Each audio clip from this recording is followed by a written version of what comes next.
Hi there, my name is Rachel White. I am a JFK assassination researcher, and this video I'm going to talk about Jackie Kennedy again. This really follows on from my previous video that I did and about Jackie Kennedy in the deep state, and I'm going to expand much more and get a little bit deeper into some things surrounding Jackie Kennedy much more. So this is going to be quite hard-hitting and difficult for us to hear, but I really want us to stay with it, because as a researcher, even though I don't like what I'm saying and bringing to the table, I've got to go now with where I feel the evidence is leading us, and these things need to be kind of said. So I'm going to just talk to you a little bit about some of the things that I've researched out and my thoughts and feelings on it.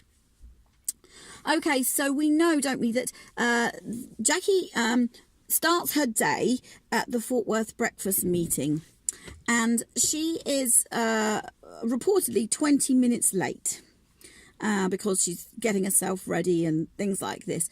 We actually feel that that was not actually the truth of the matter, that she was having her own kind of private meeting with David Morales and briefing about what she was like, kind of last minute briefing about what her role was going to be that day and what the task was in hand. It was kind of a last minute thing. Now, this breakfast meeting in Fort Worth was very interesting, really. When we kind of thought about it in depth, we realised that there was something else going on here. And we've come to the place now where we understand that the deep state use different kinds of ways of communicating things through codes and symbols and colours and all sorts of ways, because they can't come out and say things like, for instance, the hit is on today. You can't do that. So they needed to have other ways of communicating. And I'm just kind of putting this together and showing us how this kind of works. So you remember that the night before at the Murchison mansion, that there was a sign-off meeting, and the hit was agreed, and Lyndon Johnson collected signatures from all of those present to kind of agree that this was going to go ahead, this coup d'etat, and they were all in agreement. Right, so the hit is a go, but how are you going to communicate that decision to the operatives, the people that are actually going to carry out the assassination, the shooters, the people on the ground, the team that are not there at that meeting? They needed to have a way to say the hit is on. And the way in which they worked this was actually very clever. Excuse me. And what they did was they televised this breakfast morning meeting at Fort Worth. And they arranged for Jackie to arrive to that meeting 20 minutes late. And this is all very deliberate, but it looks so natural. If we look at the footage, we can see that all the dignitaries are sat along the top in a top table arrangement, and the preamble really from the commentator talks about, it introduces each person, each wife and each husband, and the kind of their role, and it goes through a long thing. And Jackie is noticed there by her absence, and then after about 20 minutes, the cameras switch to the door. And in she makes a grand entrance, and the whole room applauds, and you know, she's kind of worshipped as this kind of queen almost. And she's fully dressed, ready for the day. She has the hat on, and we believe that pink pillbox hat is a signal. It's a signal to say go. That meeting is televised throughout the Dallas, Fort Worth, Texas area, and so it's fairly well obvious to me, at least, that the conspirators, the shooters, the managers, everybody that's going to be on the ground is getting ready for their day, wondering, is this hit on or is it not on?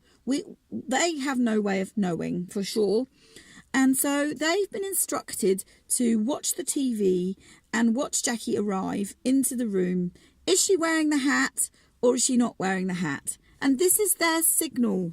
This is their signal to say, yes, the hit is on. They needed Jackie to kind of enter that room, you know, kind of as a thing. So it would arrest the attention of people that are watching it there in TV land. As soon as the word Jackie Kennedy is said, people are going to rush to the TV and watch deliberately to see, is she wearing the hat?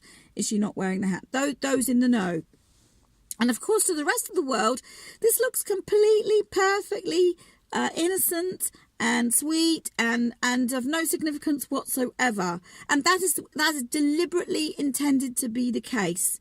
Deliberately intended to be the case. Now, in that preamble, you can go back and watch this on YouTube as I've done. The commentator there makes reference to the assassination of William McKinley. He's just following a script, you know, just talking, really, filling the space. But he makes reference to the assassination of McKinley. Now, I find that really interesting. Why bring that up?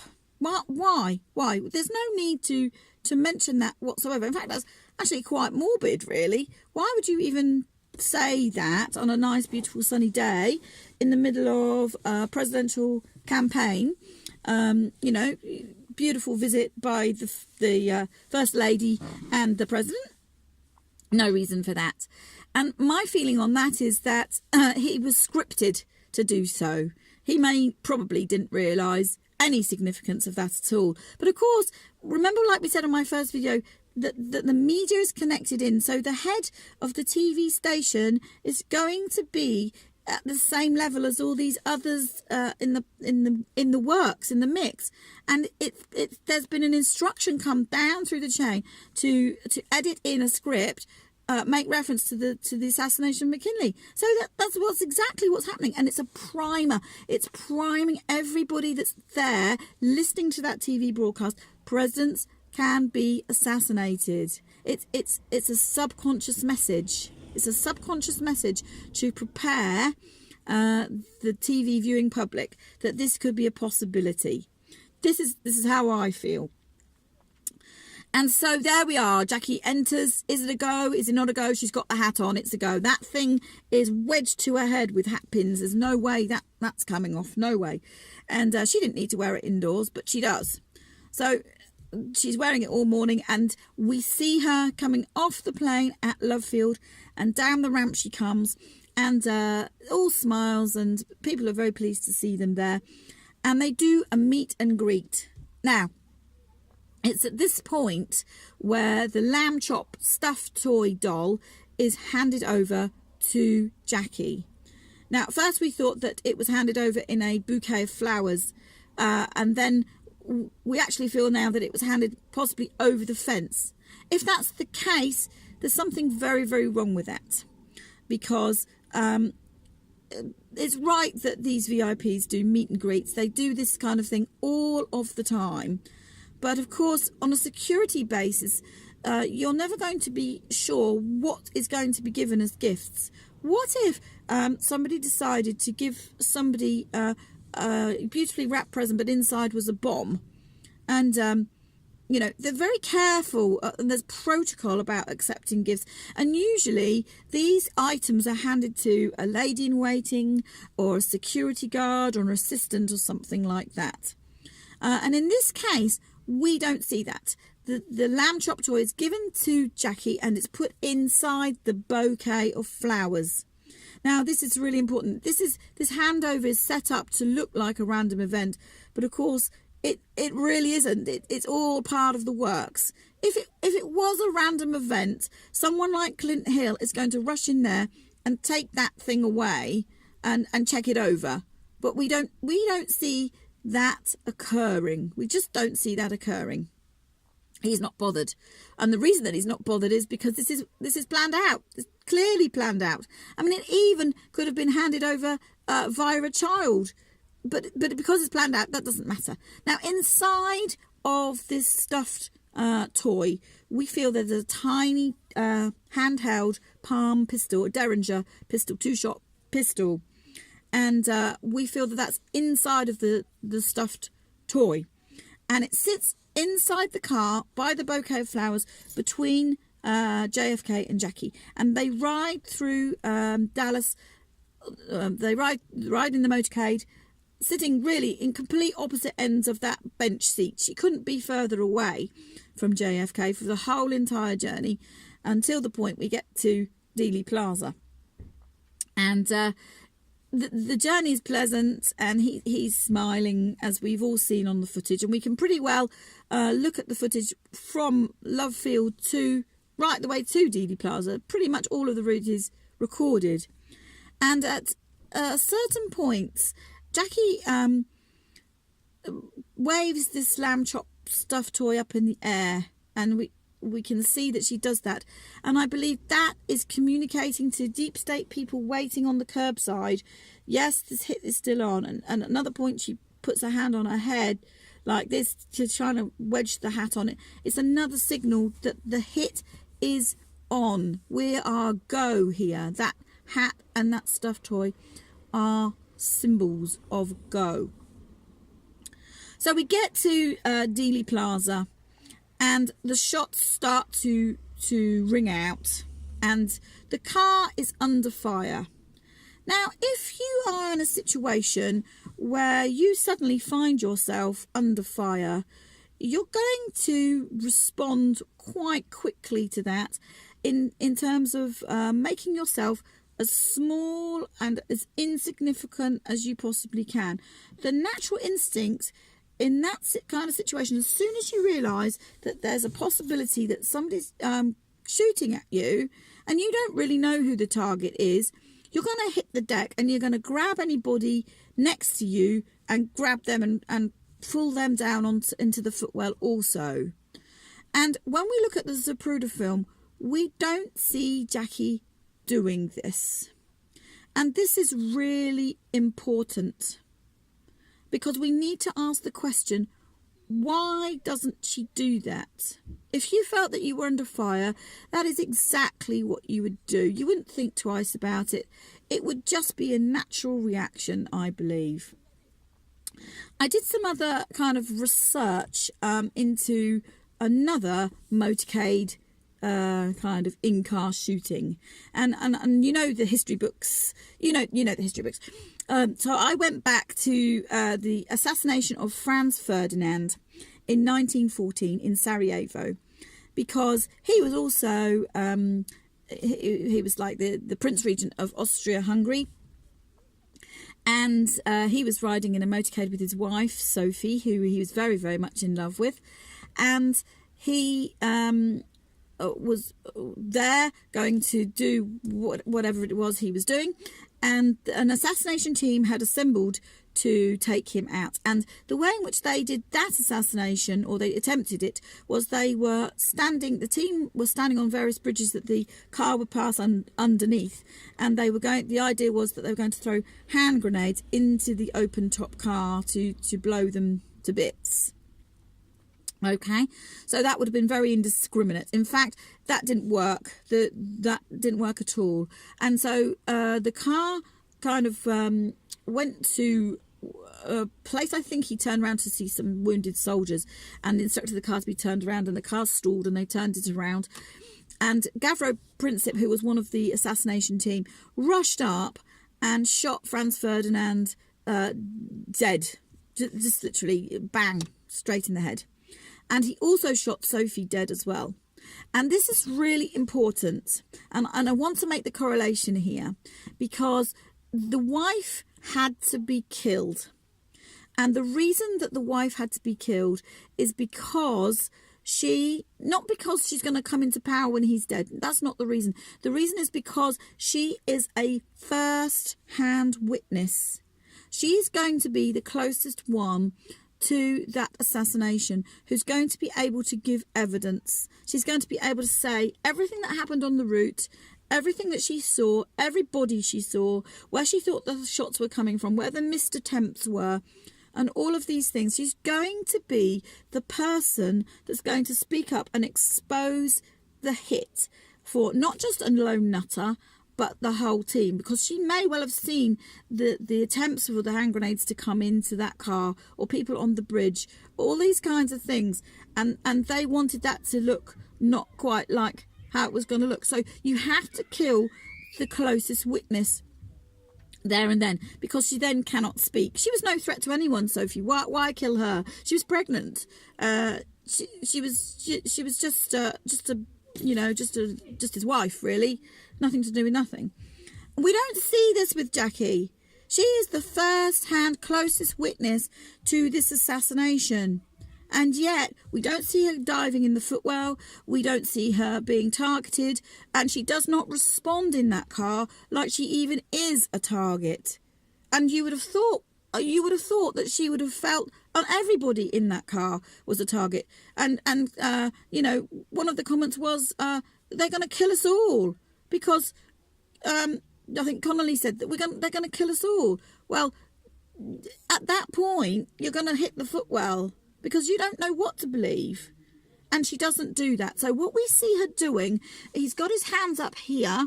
JFK's got his hands up here because he's been hit in the throat. So she leans in and she pushes his left arm down. Okay? And the reason that she's doing that is because we can't have now any hands up here in the way, because a clear route has got to be found for William Greer, the driver, to turn around and shoot JFK with a fish poison toxin dart, right, kind of in the head here. And that is exactly what he does. And what happens is we see that Jackie leans right into the president, right in, and she puts her head right up close to him. Well, who does that when there's shots coming in the car and you're pretty much, sitting next to the president, and he's going to be the main target, whatever else you believe. It's ridiculous to think that you would put yourself in the line of fire, unless you believe. You only do that if you believe that you are not the target, and you'd only do that if you had knowledge of what was going on, and you'd only do that if you had a task of your own to perform. And this is what we feel now, is that she's leaning in here. She's got the Derringer pistol, and she actually makes a shot into JFK's head. She actually makes 2 shots into the back of his head. Now, we found evidence of a bullet. There's a photo, a very famous photo, which we've put on the pages, of the Dallas police collecting a pistol bullet which is covered in brain and blood matter, which means that this bullet must have passed through Kennedy's brain. It must have done, but it can't be James Files' bullet, because he's shooting with a frangible bullet, which means it's when it goes in, it completely just disseminates. There's nothing to be found. You can't find that bullet. It destroys itself because it's frangible. And it can't be Roscoe's bullet, because Roscoe's shooting with a rifle, and rifle bullets are different. So this is a pistol bullet that's found embedded in the grass, full of brain and blood matter. So we've got to ask ourselves, where did that bullet come from? It's been through his head. Who shot that bullet then? Who shot that bullet from a pistol? And we have to conclude that the answer is that it can only be an in-car shot. And so the evidence leads us to say, very, very sadly, and we don't like to say this, but this has to be Jackie Kennedy. It has to be. There is no other person that this could be. Connolly and his wife Nellie are laying down. They've hit the deck. She's pulled him onto herself, and he wasn't even supposed to be riding in that car anyway. And Kellerman is busy being the spotter, and Greer has shot with a fish poison toxin dart. So it's clear to see that she is complicit here. Right. So another thought kind of occurred to me, and that was. We've talked about the triangulation point. The shooting was done as a triangulation, but what we've actually got going on here is big triangulation outside of the car and tiny triangulation inside the car. Now, there's a very good reason for that. Every aspect of this hit has been thought through and covered thoroughly. It was very possible that at the arrival of Love Field, that it would have been raining. And it had indeed been raining that morning. So we've got a problem if it's raining, because JFK is going to expect and probably ask for the plexiglass roof to be put onto the top of the car. That's fair enough. And they would have had to have done that if it had been heavily raining. You couldn't have had an open motorcade. So they've got a choice. Are they going to abort the mission, or are they going to carry on with it? And I personally believe that would have been no problem if they'd have put that plexiglass. It was only plexiglass. It wasn't like bulletproof. It just wasn't. And so it was on top of the car.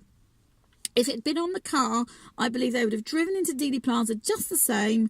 The shots would have come. It would have been very, very much harder for Mac Wallace and Roscoe and Files to have made their shots. I believe they still would have tried to do it. But you see, the plan is that JFK, under no circumstances, is going to leave that plaza alive. No way. So they had to have another guarantee that was he was going to be dead by the time they got to that underpass. So if the plexiglass is on and the bubble top is on and all of the outside car shooters miss, we've got a president who's still alive, and we can't have that as conspirators, because this is not about killing a president. This is about taking a country by stealth. This is the day we've got to do it. This is a sacrificial, satanic, ritual murder.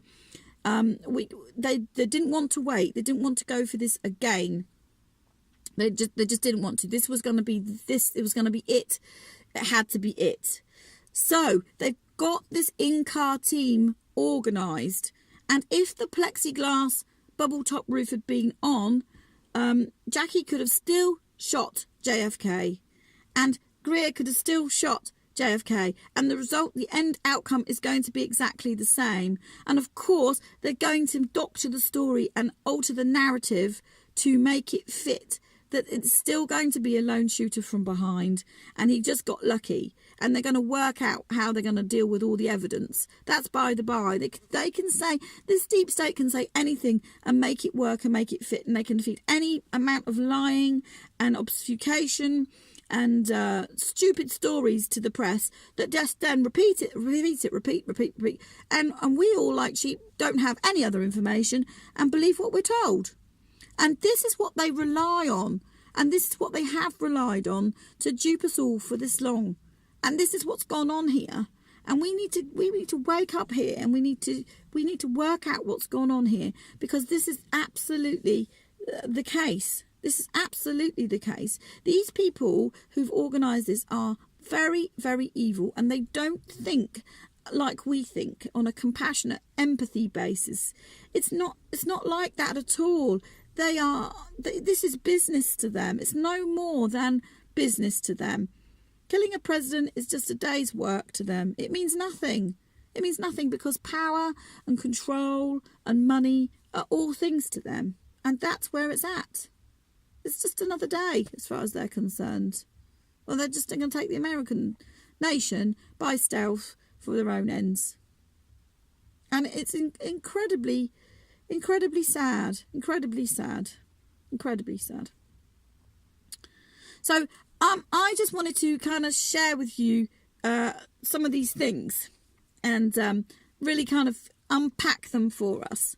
So we need to think about Jackie afterwards also. What did she do? That Derringer pistol has a direct link with the weapon that was used to kill President Lincoln. He was killed by John Wilkes Booth with not the exact same weapon, obviously, but with a Derringer pistol. So there's a link there. So again, like I said before, they're communicating something here. There's always throwbacks. There's always something that links these events together. They get a kick out of, we've killed 2 presidents with a Derringer rifle. These people, this is how they think, okay? And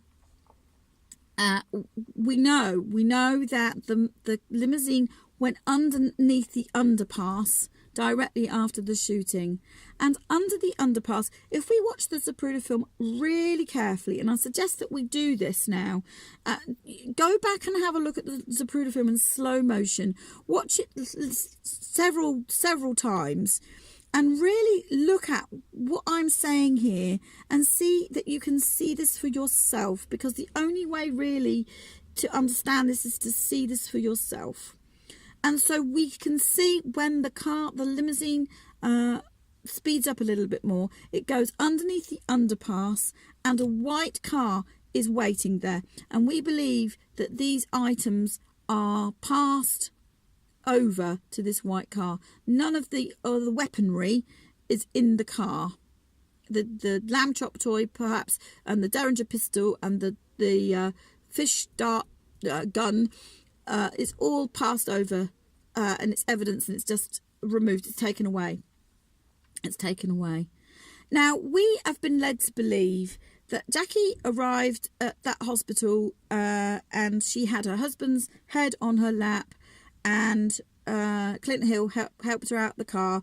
And like I said before, I think that there's something not right with this scenario either. And if we look at the photographs of Jackie coming down the ramp, we call it a cherry picker in the UK. When the casket's been delivered back to Washington, she's standing in the ramp thing that comes up and down with the casket behind that, with Robert Kennedy, JFK's brother, hand in hand. And we can see this pink suit. And to my mind, that suit has not got enough blood on it. We've got to remember that this lady sat in the car with her husband's head on her lap, blown to bits. There's going to be blood all over that suit. When we look at pictures of the back seat, there's blood all over the bench seat, apart from the actual place where JFK's bottom would have been sitting. So her skirt, front and back, should be absolutely covered in blood. The jacket should be saturated to the point that she probably couldn't even wear it. And yet here we are, and we've got pictures now of her arriving at Washington and saying, I want them to see exactly what they've done to Jack because there's blood on the suit. Well, to my mind, that's just smears. That looks to me like she's leaned over his dead body and picked up a couple of smears. To be honest, it's no way near enough blood. So we asked ourselves a question about what's been going on there. And it is my understanding that this is a different suit. Skirt and top, she's changed that for an identical, or pretty much identical, outfit to fool the public. And the reason that has had to happen, of course, is because that suit is evidence. It's forensic evidence. It's going to have remains of the fish poison toxin dart on it, and it's going to have nitrates of some sort from her shooting that weapon. Now, I know this sounds really far-fetched, but I looked again at the pictures. I looked at the pictures of her jacket when she was sitting at the breakfast at Fort Worth and when she arrived at Love Field. Okay? And very clearly, we can see that this jacket is a different jacket, because this jacket has a buttonhole for a button that you can't do it because of the way the button is here, but it's a fake button. You couldn't actually do it up because of the way the jacket is cut. But the buttonhole still exists just under the lapel of this jacket. When you look at the photos of her holding hands with Robert Kennedy coming down off that cherry picker, and you look zoomed in and had a look at that jacket, that buttonhole seems to not be there. So we've got a before and after picture of a jacket that looks really, really similar, but in actual fact, I believe is a different jacket. Now, if the Dallas police were doing their job properly, Jackie Kennedy is a first-hand witness. She should, by rights, have been taken in for some sort of questioning by the FBI, by the Dallas police, even if they had to travel to the White House to do it later. Even if. And we find none of this has occurred. She's never called as a witness to the Warren Commission. Why is that? You see, the second that Lyndon Johnson swears in as President of the United States, Jackie is no longer First Lady. She reverts to public citizen status, the same as anyone else. And so, therefore, she is the first-hand witness in a murder who should have been questioned for what she saw, what she did, what she felt was happening, where she thought the shots were coming from, and all of these things, because she's just going to be an absolutely brilliant testimony witness. We needed her testimony, and yet she says nothing, and she says nothing ever. She makes no comment about it publicly. She writes about it, nothing in her later life. Not a word about what she actually saw and what she actually did, or anything to do with the actual assassination of her husband.